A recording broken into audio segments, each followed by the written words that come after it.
भाइयों से इतने दिनों तक जुड़े रहे कि हम अपनी मूल धारा को भूल चुके थे, परंतु स्वामी जी ने यहाँ आकर अपनी दिव्य स्थिति तथा अपूर्व भाषण के द्वारा वह ज्ञान प्रकाशित कर दिया कि यह पाश्चात्य भूमि के वासी और भारतीय एक है।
तपस्या और साधना करते हुए ध्यान में डूबकर शांति पूर्वक जीवन बिताना चाहते हैं। मैंने भी कभी श्री रामकृष्ण से यही चाहा था, पर ठाकुर ने मेरा तिरस्कार करते हुए मुझे मार्गदर्शन कराया था तथा इन्हीं निर्धन, रोगी, भूखे और अज्ञानी लोगों को सेवा के माध्यम ईश्वर दर्शन का उपदेश दिया।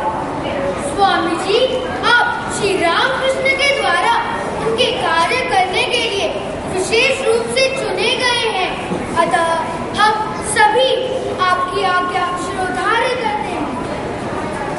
तुम्हें सब कुछ त्याग करना पड़ेगा। तुम अपनी सुख सुविधा क्या किया